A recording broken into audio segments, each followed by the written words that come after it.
Hey everyone, your charismatic leaders / hosts Chris and Kayla here. The following is a quick primer on the show for first-time listeners. Every 2 weeks, we'll talk about a new group or organization or whatever that just seems a little bit off. At the end of the episode, we'll determine if the group is a cult or if it's just weird. We've got zero expertise, but a lot of curiosity and a list of criteria. We also want to point out that for our first episode, while the story is amazing and fascinating and more than a little insane, we were still experimenting with sound quality, so you'll notice a dramatic sound improvement starting with episode 2. Thank you in advance for bearing with us, and try not to strain an eardrum trying to hear Chris. Yeah, okay, I was just training for my future as an ASMR guy. Anyway, without further ado, episode 1 of Cult or Just Weird.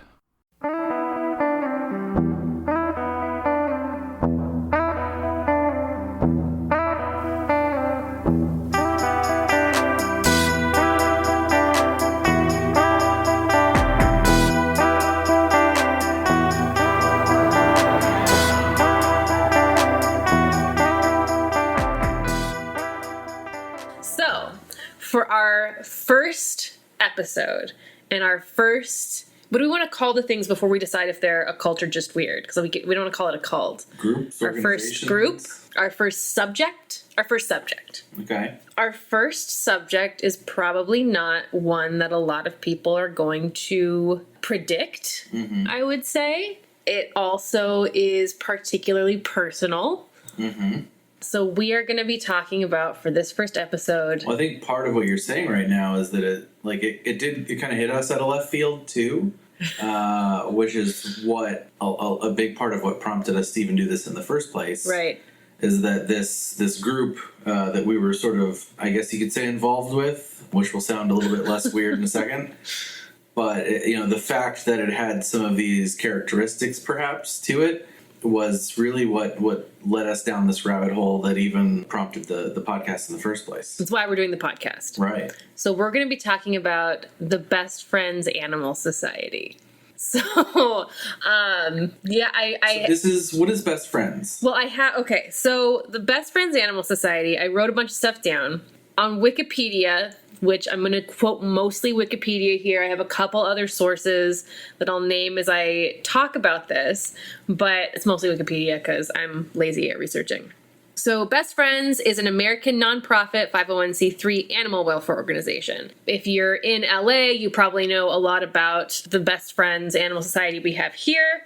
And if you're in Utah, you probably know a lot about the massive sanctuary that they have there, because Best Friends, they work nationwide, so they have outreach programs, blah, blah, blah, blah. But mostly they are this massive sanctuary that sits in this tiny little town called Kanab, which we looked up the population, it's like 10 or something ridiculous. It's this nowhere town in Utah. So they have this massive animal sanctuary. It's the sanctuary itself is 3,700 acres, and then we found this out that the rest of the property that they have is 33,000 acres. That's absurd. What is that? What is that? The rough size? Is that like a size of Rhode Island? What is that? I don't know. If I were good at things, I would know. It's 130 kilometers squared. Okay, so I totally get that. But it's like they bought this land, or they leased this land from the U.S. Bureau of Land Management. So it's kind of in the area that's in between like Zion and the Grand Canyon and some other places. Yeah, it is right out in the middle of nowhere in the American West. I don't know if this is how you wanted to approach this, but where might some of our listeners have seen Best Friends? That's actually the next thing we're going to talk about. Oh, wow, so what a good segue. First, I literally didn't know that was going to be... Literally. I did not know. First I want to say that when we talk about the sanctuary, they house about 1,500 homeless animals that they try to rehome. So a lot of special needs animals that will have to live at the sanctuary their entire lives, or animals that need a place to be until they can be adopted.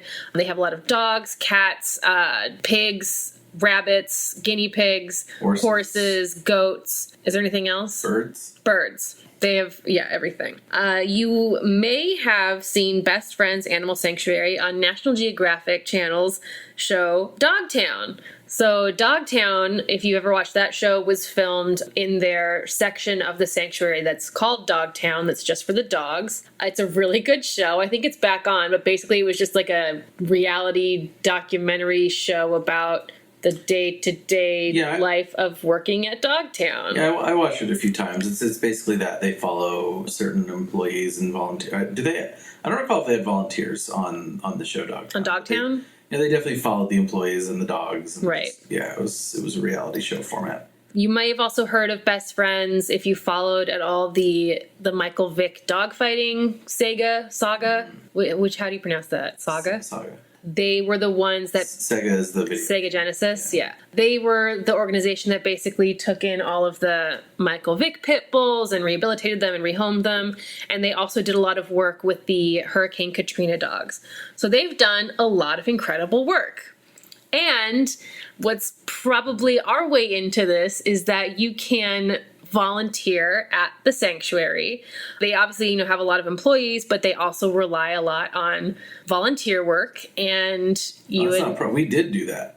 Yeah. Well, I'm just like, that's what we did. We went and volunteered for a week last December. Yeah, we volunteered for a week and helped out with the dogs, and we got to pet the cats, and it was just really fun and relaxing. And the Kanab, that area is just beautiful country too. It was a nice little getaway for Christmas, basically. It's all like red rocks and like there's nothing around and beautiful views, and they have like this cafeteria where you get to, as a volunteer, you get to go eat in the cafeteria, and it overlooks this beautiful scenic view of the 33,000 acres that are not being used. It's a wonderful place to be. Great volunteer opportunity. It was my second time volunteering. I'd volunteered a few years back with my sister because of Dogtown, basically. It sounds weird that we're talking about them in terms of... Yeah, I'm not hearing anything cult-like. No. So before we get into our story about why we think it might be a cult, if you check out the Wikipedia page for Best Friends Animal Society, if you have donated money to them, or if you just want to find out a little bit more about them, if you go to the Wikipedia page to learn about how they were founded, this is literally the only information you will get. This is the history of Best Friends Animal Society. The group originated in Arizona in 1971. Developing from the Foundation Faith of the Millennium, a religious group formerly known as the Process Church of the Final Judgment. The Foundation Church relocated animals from its Arizona ranch to property in Kanab, Utah in 1984. In 1991, the church was renamed Best Friends Animal Sanctuary, which became a tax-exempt, nonprofit charity, and in 2003 renamed Best Friends Animal Society.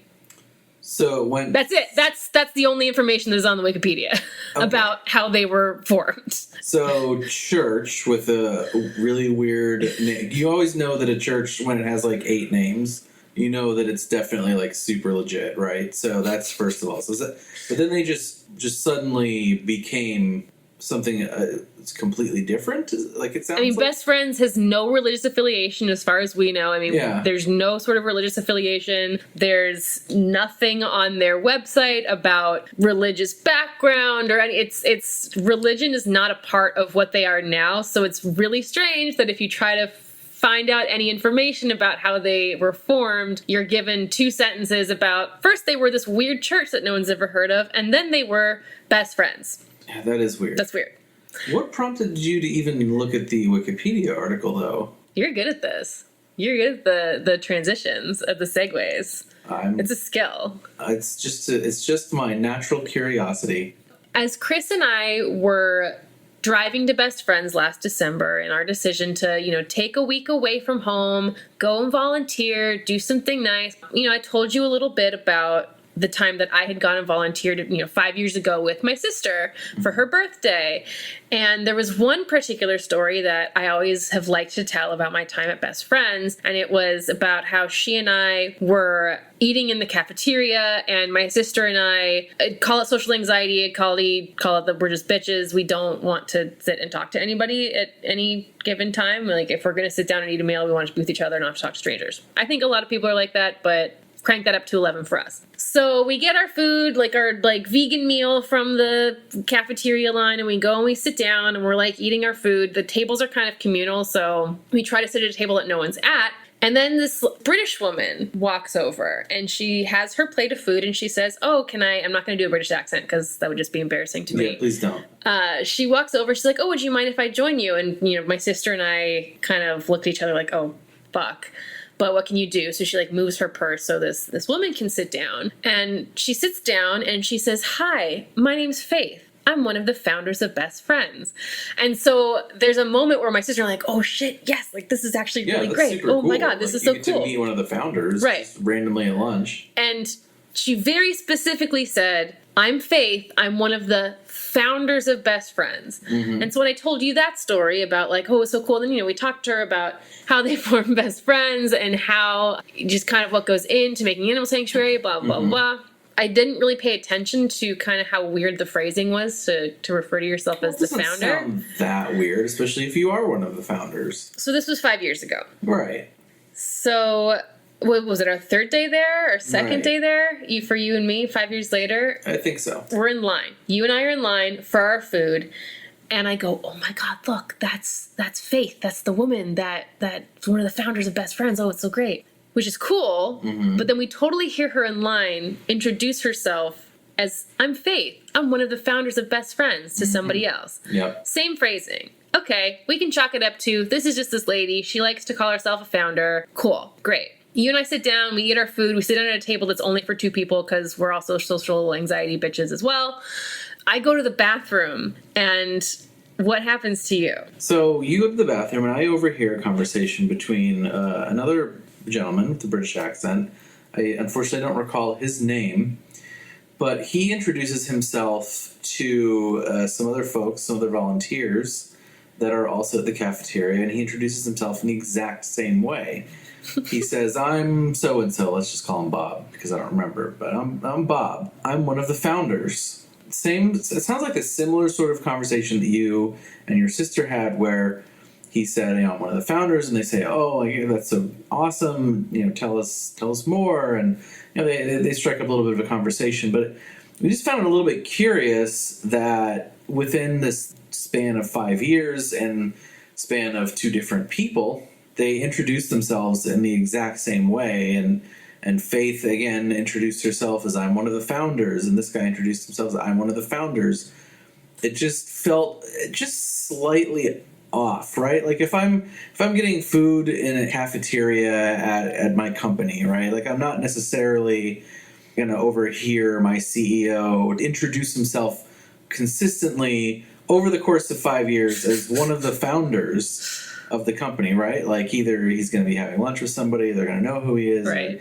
They'll have like a normal conversation, but he won't consistently say, "I'm one of the founders." It just felt a little bit off. Well, and that's why this didn't take very long, because by the time I came to the back from the bathroom, you'd already Wikipedia'd it, and you had read those first 2 sentences about the Foundation Church of the Millennium and the Process Church of the Final Judgment. Right. So that's when we first started doing our research on this. Yeah, that's where the rabbit hole began. And we started reading about, okay, so what is the Foundation Faith Church of the Millennium? What is the Process Church of the Final Judgment? So if you continue down the Wikipedia rabbit hole, it will tell you.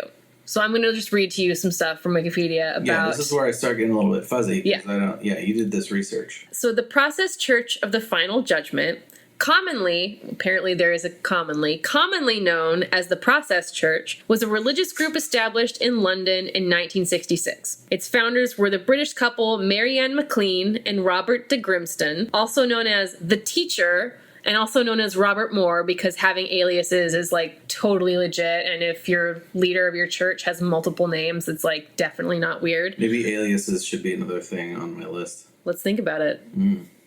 So he was called the Teacher. I'm pretty sure his wife, Mary Ann, was called the Oracle. Super normal. Yeah, totally normal to have those titles. The religion spread across parts of the UK and the United States during the 1960s and 70s. I'd never heard of this church. I know some weird stuff.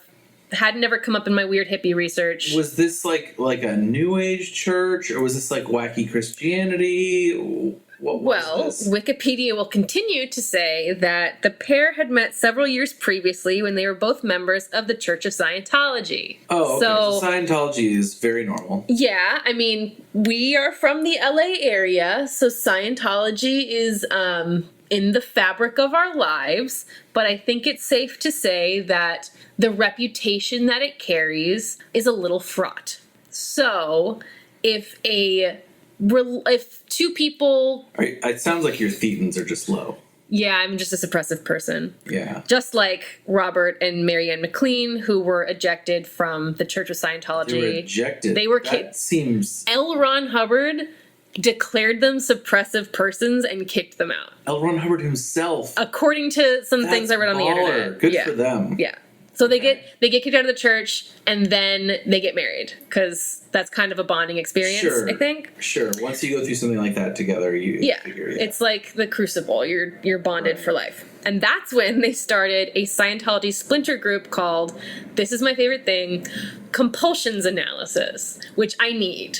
That sounds like legit therapy that I want to have. That sounds like part of what this podcast is. Compulsions analysis? Yeah. That's actually what it should be called. All right, maybe we should rebrand the whole thing. I think that they even had, like, they didn't call them e-meters, but they had, like, they basically... They had their own little e-meters? They ripped off a lot of Scientology things. You know, great artists steal, right? Right, yeah.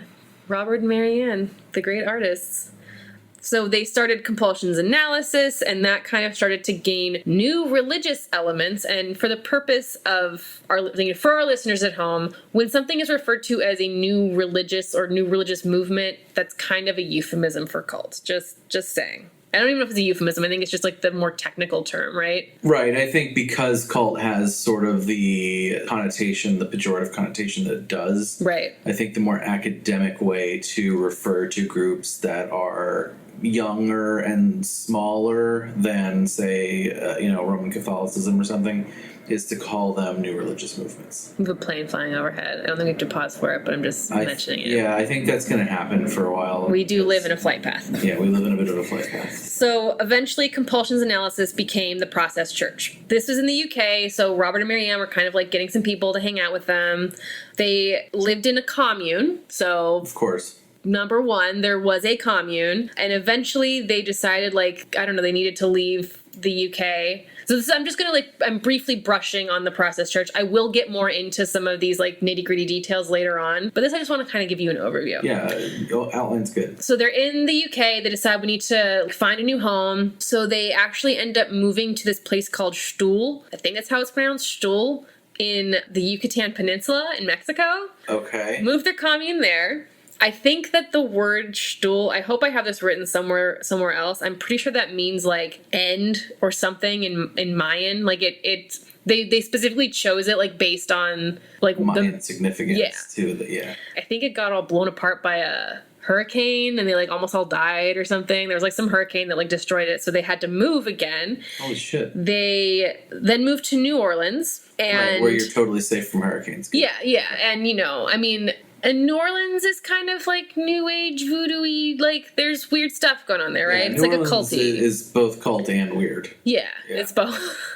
So this is a nice little tidbit. Eventually, so after New Orleans, they moved to San Francisco because they had to move everywhere. Later on, in 1969, this is going to be part of the checklist for cult or just weird. Prosecutors investigating the San Francisco murders committed by the Manson family in 1969 suggested there were links between Charles Manson and the Process Church. Oh wow! So they're dovetailing with a future episode. Are we gonna do Manson? Well, we have to do the Manson family. Do we do the Manson family? Because they're just a cult, right? That does. I guess that's our metric for what is a cult. There's no question with them. Yeah.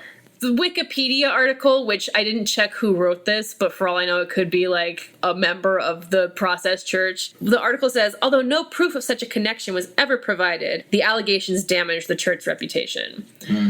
Again, I'll get into that a little bit more a little bit later. Okay. So then, in 1974, Robert de Grimston was kicked out of his own church that he founded. He was removed by the Council of Masters, which I don't know what that is, and I couldn't figure out what that is. The Council of Masters. They removed him, and they renounced his teachings and his books. He tried to restart. He had to leave. He tried to restart the church elsewhere. He was forced out of his own church. Okay. Yes. Couldn't find a lot of info about why he was forced out, but he was forced out. Okay. Tried to start the church elsewhere a few other times, but he really couldn't ever gain the same kind of following.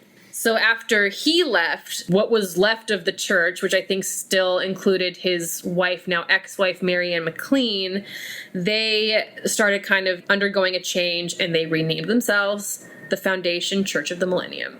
So it was Process Church. Yes. And now it's Foundation Church. Now it's Foundation Church of the Millennium. Got In it. 1978, the foundation was renamed the Foundation Faith of the Millennium, which, Okay. why not? And then in 93, the Foundation Faith of God. So multiple names. And then that's what eventually would become Best Friends. Which, again, how is there not, in any of these descriptions, hold on. how is there not more information between, first it was a church, and then it was an animal sanctuary? That's Right, weird. Right, it's very strange.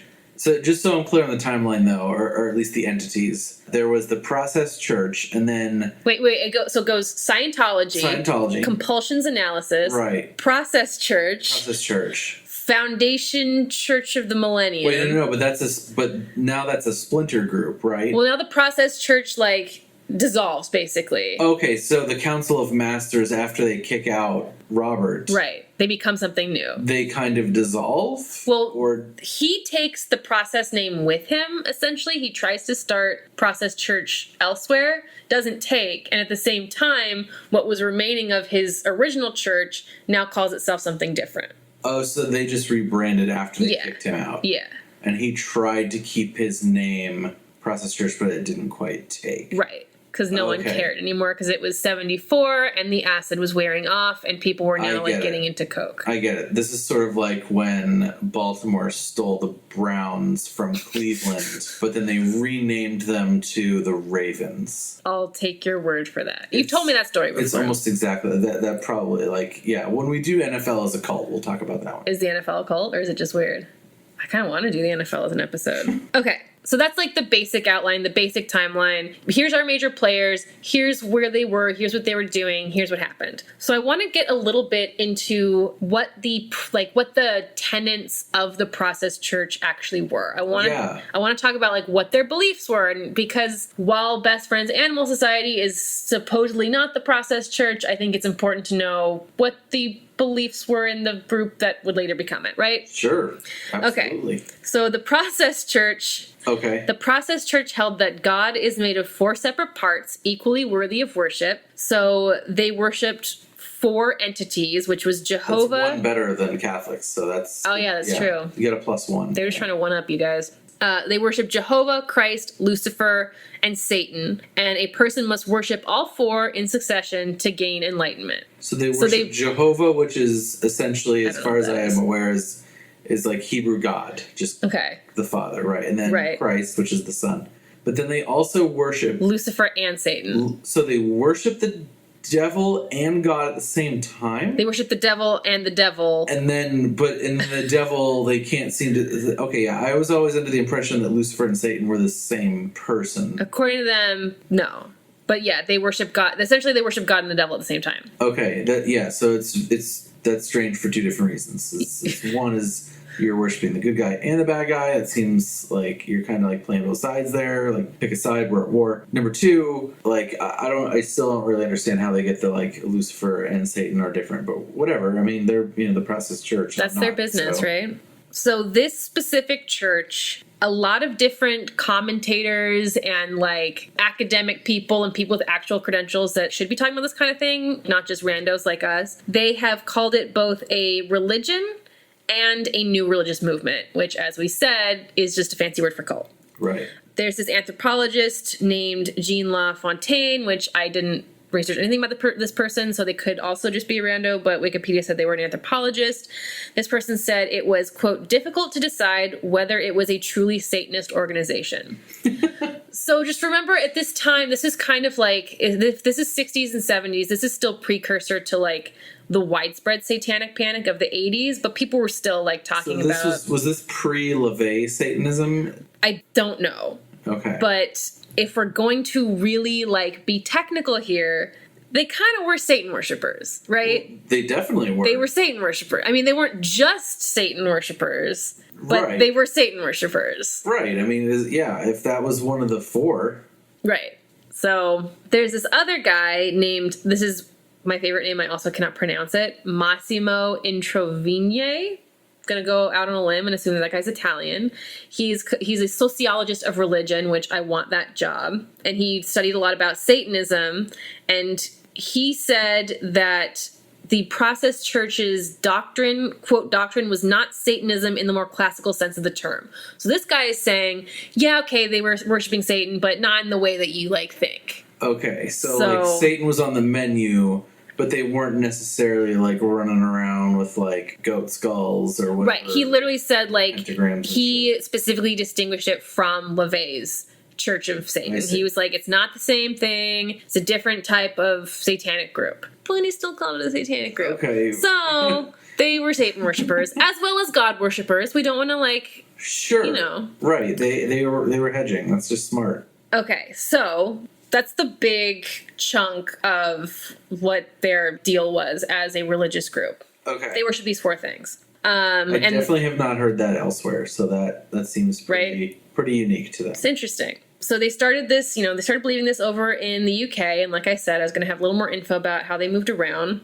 They, as a group, decided that they wanted to live in a more remote area. I don't know why you would all of a sudden decide you want to live in a more remote area, which to me feels weird as a religious group to move away from potential, like, converts into your own, like, little... It does. However, I will say this, that I think we're a little bit biased as part of, like a Christian, generally a Christian country. Christianity is a very evangelical style religion. Not all religions are like that. Not all religions do seek converts. Like, for example, Judaism is not an evangelical religion. But there's a difference between being evangelical and literally trying to cut yourself off from other people. Right. There's evangelical, there's neutral, and then this seems like anti-evangelical. This seems like we're hitting the road and going away. Right.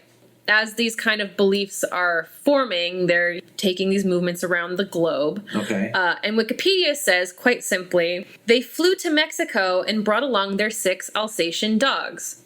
Okay.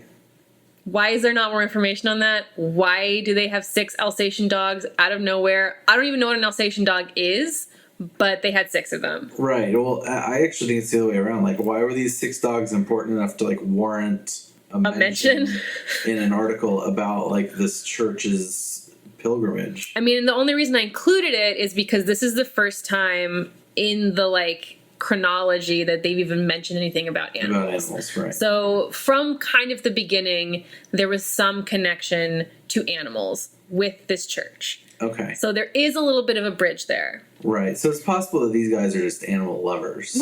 Right. Which, I mean, I can get behind. So they flew to Mexico. I think they, like, got a bus and just drove around until they found this place called Stoll. I'm totally pronouncing it wrong, but now that I'm looking at my notes, Just power through it. It does mean the end in Mayan. Okay. And so they kind of took that as, this is why we should settle here. They established their community. They faced opposition from the locals. And also, this is very important to me, not only did they face opposition from the locals, they also faced opposition from the parents of several of their members who enlisted anti-cult groups to try and recuperate their children through legal means. Okay. So people whose family members were part of it considered it a cult.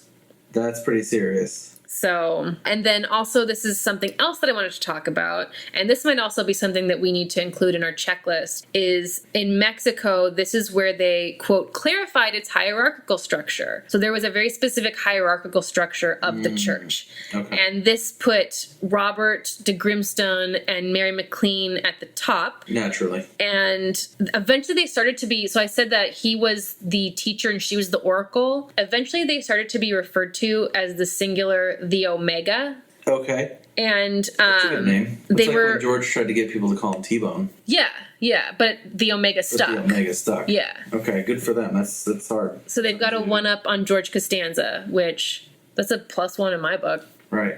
So then their followers were called masters, priests, prophets, and messengers, kind of like in a descending order. And also, when I looked at, like, when I was reading about their members, like, a lot of them had titles like Father John or Mistress Faith, or, like, they all had weird titles. Did you get a sense for how many members there were at this point? No, I didn't. Just bad research on my part. I'm going to say 20. Why are you going to say 20? I'm just going to say it.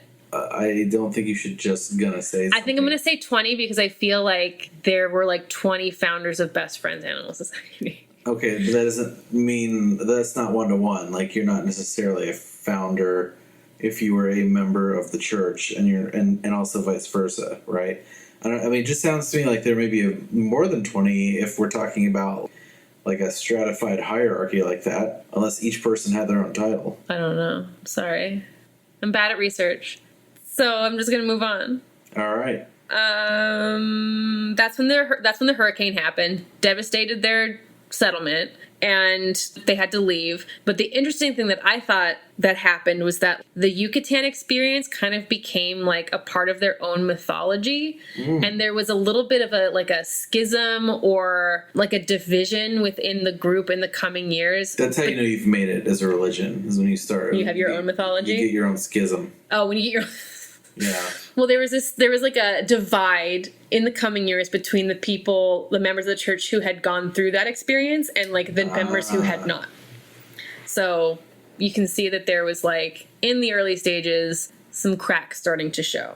And then, okay, so in my research, the next part was that by November 1966, most of the process members were back in London.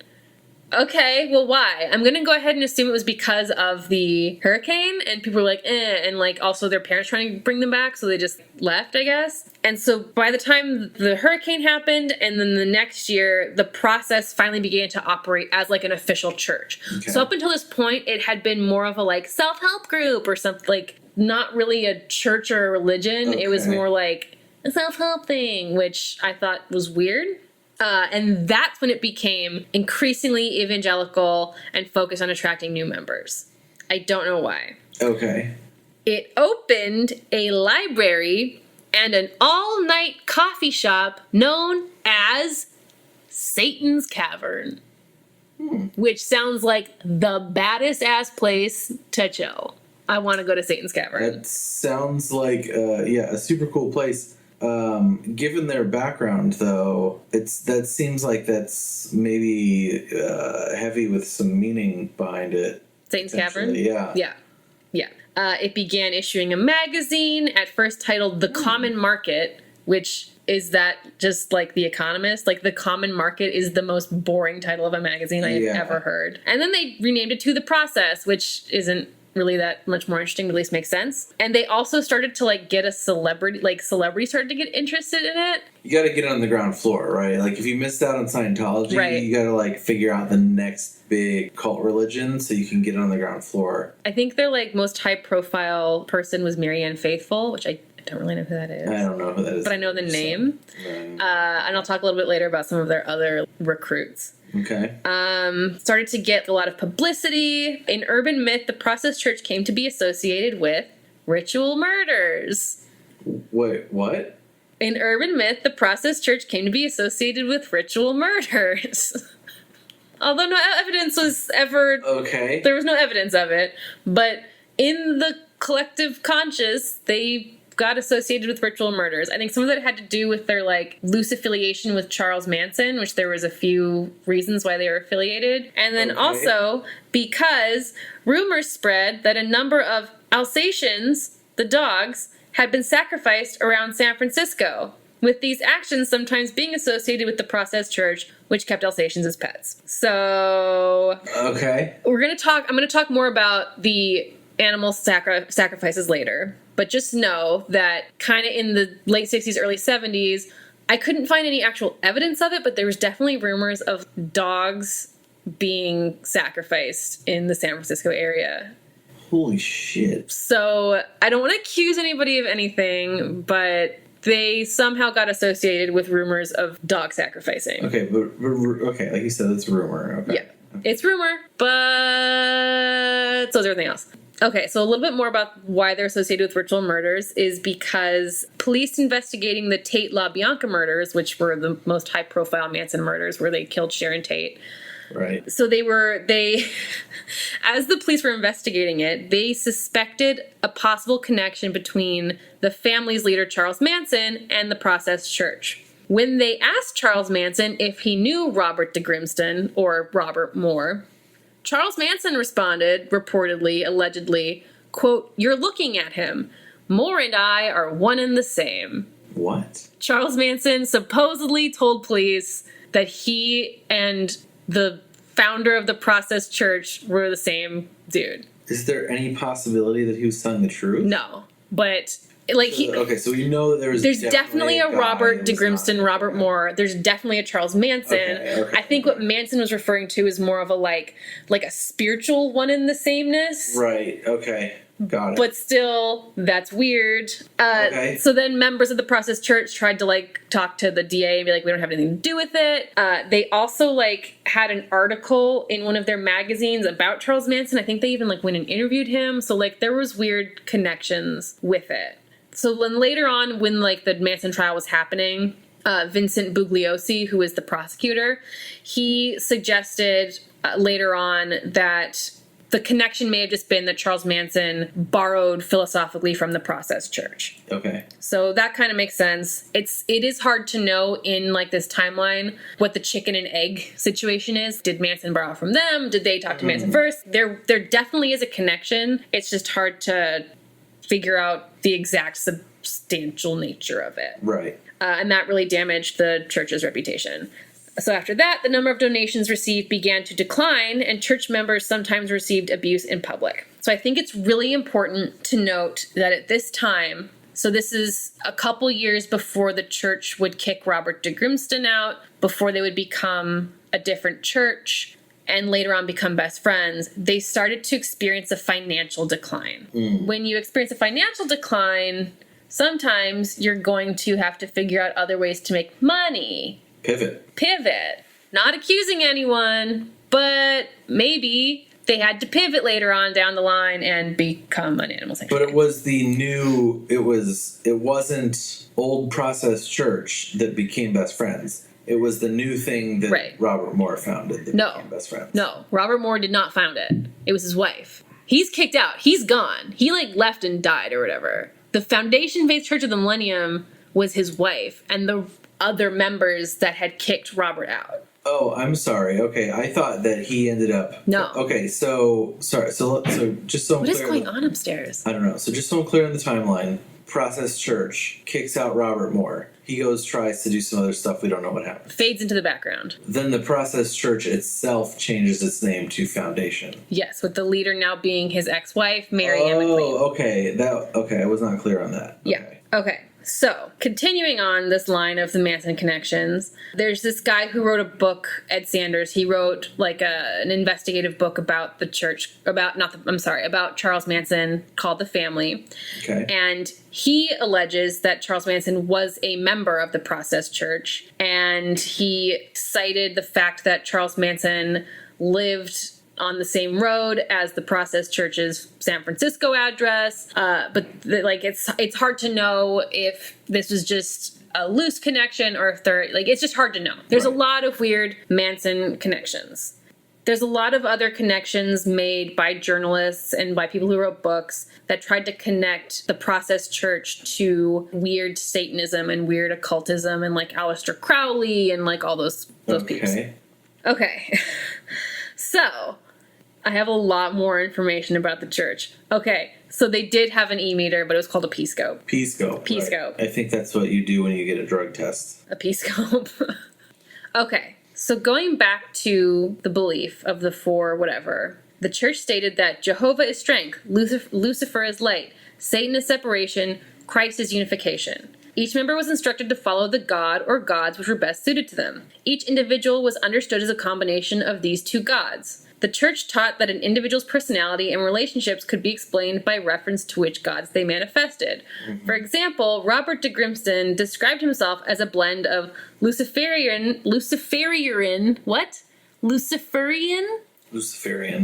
and Christian traits. I can't speak. Luciferian? That sounds right. Luciferian and Christian traits, and his wife said that she was Jehovah and Satanic. So they had some weird beliefs. They also thought that the world was going to end. Why they actually called them... Yeah, I mean, you got to have a eschatology, or else what are you even doing? As indicated by the group's name, the Process Church of the Final Judgment, the church taught a form of millennialism, which I think that means like that the world is going to end.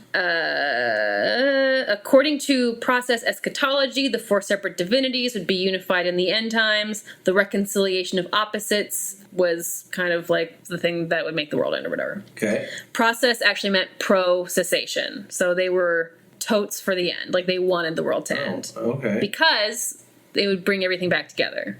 They strongly opposed vivisection. Doesn't everyone oppose that? I think that this, at the time, there was like a lot of like animal testing going on. Oh. And they were like anti-animal. No, they were anti-human vivisection. I mean, they were like trying to make sure the aliens weren't abducting people to vivisect them. Super controversial, but I guess, yeah, if you're saying like don't cut open mice and monkeys, that makes more sense. They had public rituals. They also had a symbol called the P sign. P or peace? P, the letter P, like their P meter. P sign. You should totally Google it because it looks like a swastika. Not you, I mean our listeners. You can also Google it. Okay, so as the Wikipedia article kind of like outlines, like deep dives into their beliefs, it literally ends with talking about this P sign, and that is literally where the Wikipedia info on the Process Church ends. It does not get into how it became an animal sanctuary. Okay. And I will also take this time now to mention that when you go to the Best Friends website, there is no mention of any of this. Like they have about a section. They don't talk about this. They do have like info pages on all of the founders. They actually call themselves founders, like the people that founded it, which I guess makes sense, but it's just, it's weird. They all have like their backgrounds and how they got involved with it. No one ever talks about the cult. They'll say like, oh, we met when we were like driving around the countryside in the 70s or whatever. Like they don't talk about being in a cult. That's pretty strange. There's you can probably get it online, but definitely in the gift shop, you can buy like a book that's called like The Complete History of Best Friends Animal Sanctuary. It does not talk about this. Sounds incomplete. According to the president of Best Friends, that was the author's decision, and it wasn't really them trying to like hide anything. Right, of course. Yeah.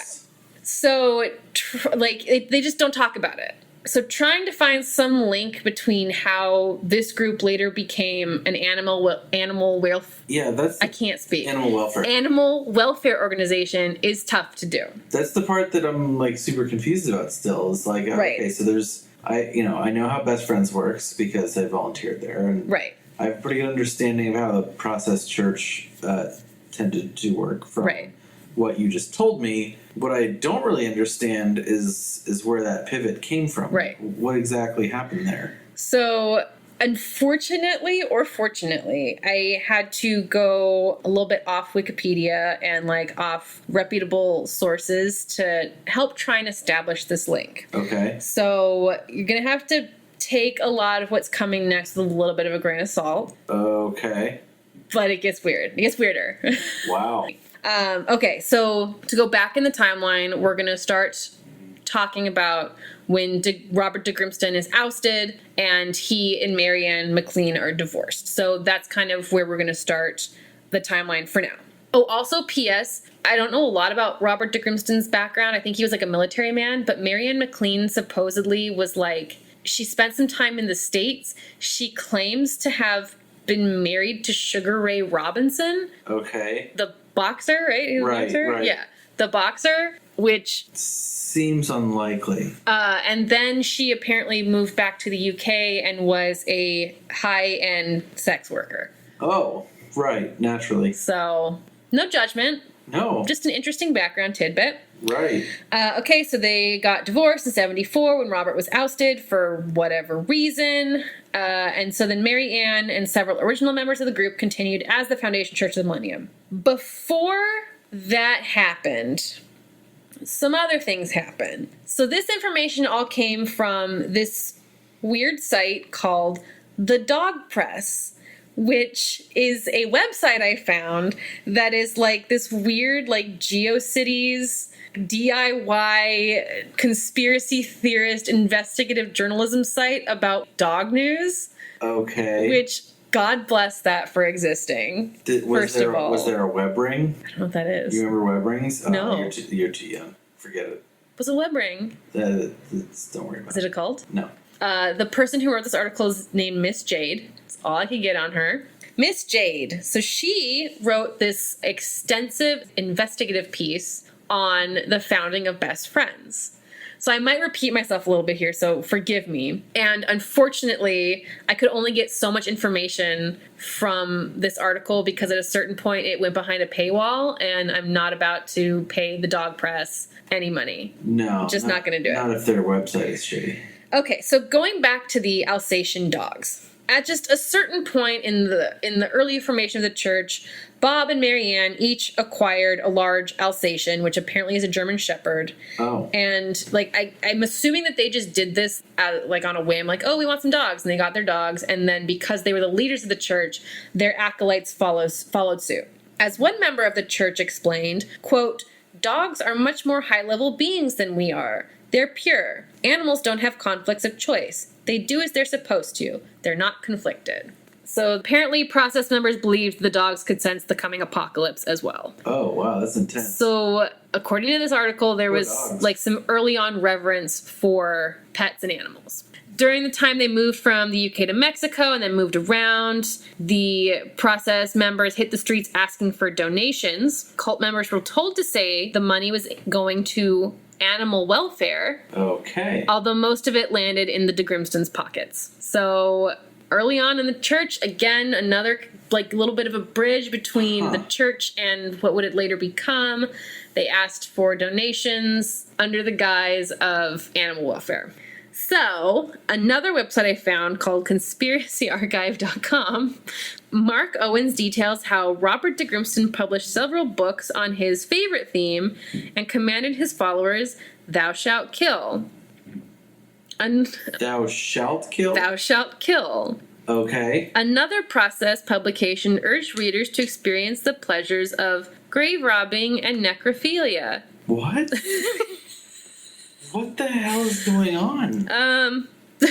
In the magazine, somebody wrote the main organ of... Conspiracyarchive.com also said the main organ of process theology was their glossy magazine, The Process. Sporting blaring red, purple, and black psychedelic graphics, the editorial policy favored Hitler, Satan, and gore. What? So thou shalt kill, grave robbing, necrophilia, Hitler, Satan, and gore. Fuck. Wait, gore is an Al Gore? No, gore is in gory. Oh, okay. Well, you listed... Hitler, Satan, I don't know, man. Hitler, Satan, and Al Gore. You list two people and then one concept. It's not exactly parallel. Was Al Gore even a thing at the time? I don't know. What year? 60s and 70s? No, but he was probably alive. Okay. So they also, this is when they started courting celebrities such as Paul McCartney, Mama Cass, Mick Jagger, Marianne Faithfull, Oh, wow. Salvador Dali, and others. And then the de Grimstons started to become more reclusive and weird. That's when they became the Omega, and their secret rituals became a matter of speculation among the lower ranks. So this is when it gets into super cult territory. I'm sorry. It wasn't already? This is clearly cult, though, right? This is bad cult. This is cult, right? I mean... Yeah, okay, I have some things to say, but please continue. So also apparently, the personal and private lives of the members were strictly regulated. That's pretty culty. Right? What they ate, what they wore. They enforced strict sexual abstinence upon their acolytes. But those rules did not apply to Robert and Mary Ann, clearly. And Robert apparently instructed followers to release the fiend that lies within you, which I don't know what that means. But he also had several ideas about how to go about that, some of which may have included bestiality. Holy crap. This isn't one of the people we met in the cafeteria, right? No, Robert de Grimston is the one that got kicked out. Oh, right. Okay, sorry. Yeah. Whew. So he may have been into animal welfare in the form of bestiality. I guess that is welfare of a kind. Yeah. Holy shit. Another connection. So the current president of Best Friends, one of the founders, is this gentleman named Michael Mountain, and he was part of the Process Church from the beginning. Okay. When they were in New Orleans, he used to preach about the coming apocalypse to Louisiana State University, and he would dress in white with a purple cape, and he would bring 2 dogs with him, a white dog in one hand and a black dog in the other. And they were both German Shepherds. And later on, so this was in this weirdo website, but he himself, in a different interview, confirmed this, that he did that. Okay. So, weird. All right, so let's talk a little bit. Okay, so we've talked about bestiality, we've talked about animal welfare, we've talked about the black and white German Shepherds. Let's talk about the animal sacrifices. So in the 60s and 70s in San Francisco and also New York, where members of the Process Church and Foundation Faith of the Millennium were, rumors of animal sacrifices by members of the church started floating around. And there are also rumors that, and I'm going to trigger warning you right now. If you are sensitive to the topic of dead animals, don't listen. There were rumors that the bodies of skinned dogs were being found in forests around the area. And I think I read the number like 85 or something. Oh my God. Like 85 skinned dogs were found. That's not a small number of skinned dogs. And this is where I hit the paywall on the dog press. Oh, man. So they really know where to put their monetization. Yeah. So if you don't care as much about your money, go to the dog press, give them some money, and read more about this. Holy moly. So again, trying to bridge the connection between this weirdo cult church, which I think it's pretty established that this is a cult. Yeah, I don't think there's any question that Process Church and whatever the hell, what are they? The Foundation Faith. I don't think there's any question that those guys were definitely cults. Yeah. So That's for sure. So trying to bridge the connection between that cult and this incredible, widespread animal welfare organization, it's hard to do. The tendrils are like, they talked about animal welfare, they had dogs, they maybe were doing animal sacrifices or fucking dogs. Are there any more details? There's a few more. Okay. And this is going way too long, so that's all right. We can definitely, just for listeners, check out this book called Love, Sex, Fear, and Death: The Inside Story of the Process Church of the Final Judgment, written by Timothy Wiley. So this is a lot more, like, that's like an in-depth look at all of this. It's probably got way better information than what I have to say, so definitely read it. Okay, so now we're going to talk about Michael Mountain. I think I mentioned Michael Mountain. Michael Mountain might be the guy that you and I saw in the cafeteria there, but he is the current president of Best Friends. Sorry, our cat is like trying to get at the mic. He's the current president of Best Friends, and he's been a part of the church since the beginning. Oh, P.S. Did we talk about how all the founders live on the Best Friends property? We didn't talk about that, but that doesn't surprise me since they always seem to be around. All of the founders of Best Friends live on the Best Friends property in riddle houses with their, 20 animals. Okay. Call it a commune. I don't know.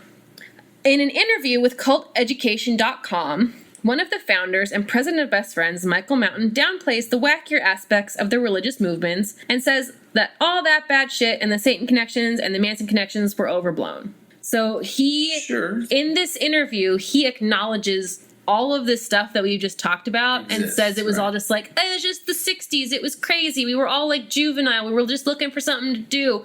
And it got overblown. Fake news. Fake news. He says that the Process Church stopped operating in the 70s. Everybody went separate ways. The reason why Robert de Grimston was ousted was that he was getting too authoritarian and strict in his beliefs. Sounds like it. So then Michael and Marianne and a bunch of others now went to Arizona, and they stopped talking about the occult. Like, that kind of just ended with Robert de Grimston, but they still were very religious. Okay. And the incorporation paper said the church, quote, has been called into existence by God to be made known to all the men that the latter days are upon us, and there are signs and wonders foretold in prophecy in preparation for the coming of the Messiah and the entry into the millennium. I sort of followed that. Basically, the church, the Foundation Faith Church of the Millennium, was still doing weird stuff. Right.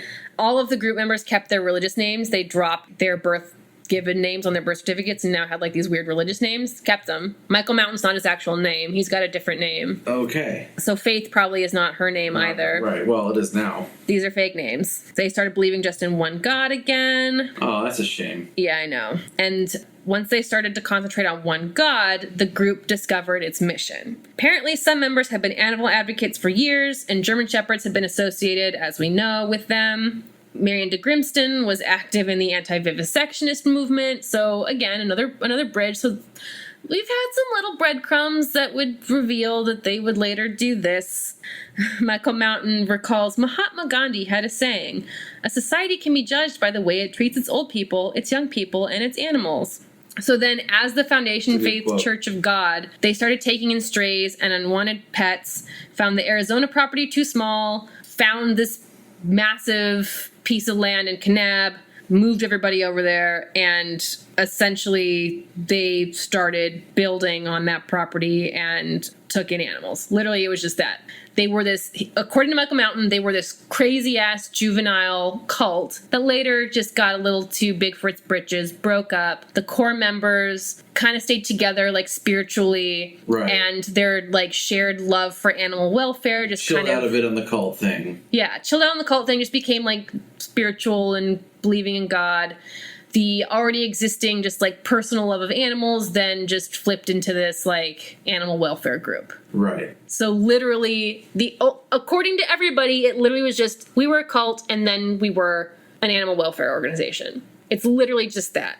Okay. Which I still think is weird. It's definitely yeah. It's weird. It's odd. Definitely check out this interview on culteducation.com because it really gets into it. We can talk more. I don't really want to get into like how much money they make. They make a lot of money. Again, all from donations, presumably? All from donations. Michael Mountain addresses the rumor that best friends might still be a cult, and he doesn't agree. Okay, well, and that says our whole thing right there. Well, he says, quote, "The definition of cult is something that follows a single charismatic leader telling everybody what to do, and that never happened with this. It's just the opposite. We looked into many cults and found them all to be, frankly, ridiculous. So there you go." They looked into cults. Yeah. Okay. I think he was saying, like, you know, when we were crazy kids in the 70s, we, like, looked at cults and stuff, and all of them were ridiculous, so we did this. Uh-huh. So, yeah. So Michael Mountain, the president of Best Friends, literally says... This exact question. We were in a cult, then it was just kind of a bunch of God-fearing folk, and then we just decided that our mission was to take care of animals. Wow. So that was quite a journey. That was quite the rabbit hole from hearing people at lunch say that they were founders. Yeah. So are they a cult? I think we can safely say that the Process Church was a cult. The Foundation Faith Church, maybe a little bit more of a gray area. Yeah. Is Best Friends Animal Society a cult? Right. So, right. I agree with you. I think that the Process Church was doing some weird stuff. Definitely a cult.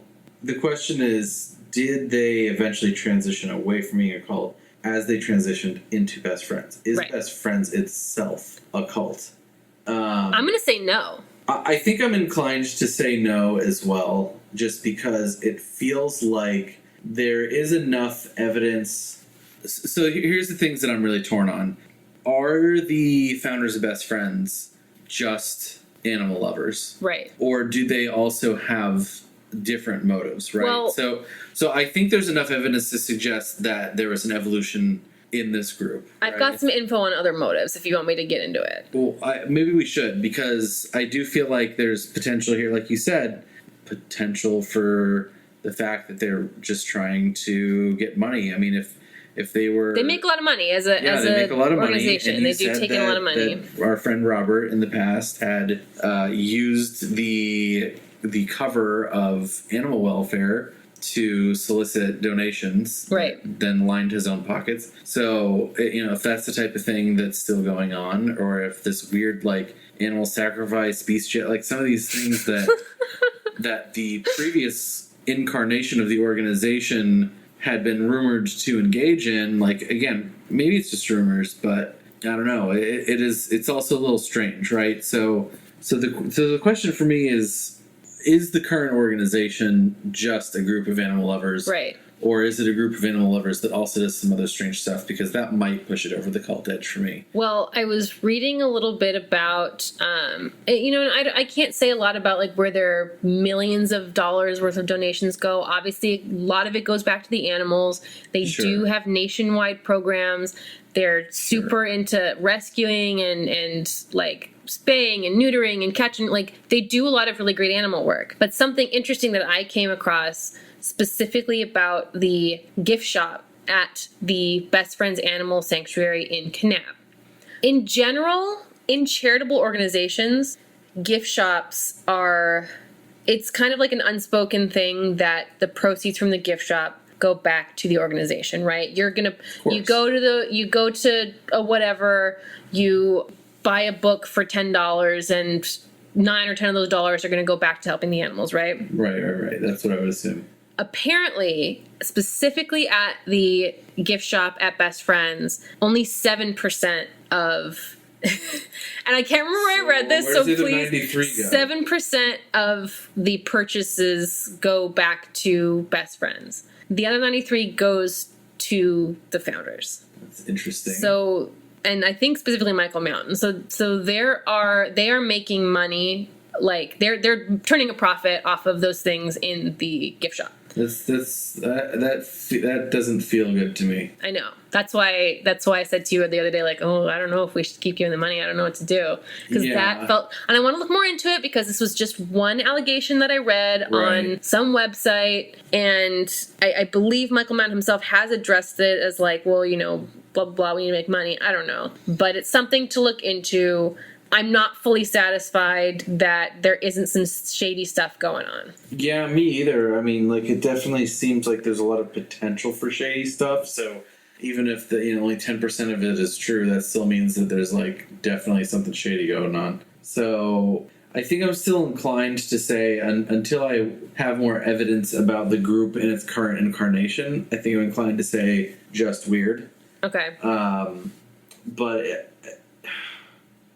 it is close, and if you want, we can run through the criteria real quick. Okay. Because I think the criteria are kind of what seals it for me. So our first criteria was expected harm for members. It doesn't seem like there's a lot of expected harm for members going on right now. Are we talking about members as in like their employees? Well, so that was a question I was going to ask you. Like, what is, if anything, is the relationship between employees to the organization of Best Friends? Like, is it just like the same relationship that we all have with our employers? Right. I'm assuming it's that. And there's not some like, oh yeah, and you also have to live here and like... No, I don't think so. Do the Best Friends weird chant at 4 p.m. No, and I even read about how like there's lots of different like religious affiliations amongst the employees. Like there's Christians and Jewish people and Buddhists and... So, I mean, I haven't heard anything, and certainly in our discussion here, we haven't talked to anything about members of the organization, whatever that means, but certainly it doesn't mean employee. It must mean something else, like founder. It doesn't seem like there's a lot of expected harm there. Right. The population is relatively small of this group. Right. So that points more towards cult because they haven't, made it, quote unquote, the way that, Christianity or Islam has. Anti-factuality. Well, there's definitely some of that going on. With Best Friends? With Best Friends. There's definitely some denial happening, right? Right. They totally are trying to hide the fact that they were a cult. It seems like there's some trying to hide the fact that there's the history of Best Friends book that has nothing about it. Right. I don't know if it goes so far as to be like indoctrinated anti-factuality where they're, trying to... do the whole brainwash, the more you see truths outside of the organization, the more you know that they're out to get you. I don't feel like there's any of that, but there's definitely some anti-factuality going on. Percentage of life consumed. Well, actually, the more I go through these, the more I'm like thinking that it is. You said the founders live there. Yes. So that sounds like 100% for them. Yeah. Ritual. I don't know, does going to lunch and talking about how you're one of the founders count as ritual? I don't know. And don't forget that they also have like they have like that whole like Angel's Rest place. And not that I want to I don't want to shit on that at all. So Best Friends has this beautiful, they've dedicated a portion of the property and in one of the most beautiful parts of the sanctuary to like basically a cemetery for animals that pass while they're living at the sanctuary, and it's this beautiful, beautiful location called Angel's Rest. It's did we drive by? We did, and I drove by with my sister, and it's got a very spiritual feeling. And we saw in Dogtown how they have funerals for the dogs and the cats and whatnot, and they talk about the Rainbow Bridge, and there's definitely some element of ritual in it, but I don't know if in the general day to day that's the only thing I can point to that's this feels like religious and spiritually. And well, let's go to our sixth criteria then, which is presence of a charismatic leader. Now, Robert obviously isn't involved anymore, but is Mary involved? Is she one of the founders? She has passed away. She's passed away. Okay. She did live on the property, but she has died. Okay. So there was a charismatic leader. I mean, sort of. I mean, I think you could also maybe talk about Michael Mountain as if he's the president of Best Friends. Is he now the charismatic leader? And he's the one who's saying, like, oh, well, it's not a cult because you need to have a charismatic leader. Right. And we don't have that. Right. But I kind of... Well, his name's also not Michael. So, actually, the only one that really says not a cult is Expected Harm. Right. The rest of these are kind of, even with Best Friends, are kind of there. I think I'm... Just to a greater or lesser degree. They're not all, very strongly present, but they're all present. I think I'm going to go ahead and stick with Just Weird. I think it's just weird. What makes you stick with that, even though going through the criteria? I think the lack of ritual and indoctrination of volunteers and employees. Just the fact, there's anti-factuality and there's hiding, but the fact that the founders specifically try not to expose other quote-unquote members to the weird parts of it, it doesn't feel like there is an indoctrination going on. Yeah, at least when we were there's nobody that was saying, have you heard the good news of both Satan and Lucifer at the same time? Right. Nobody was trying to convert us or anything like that.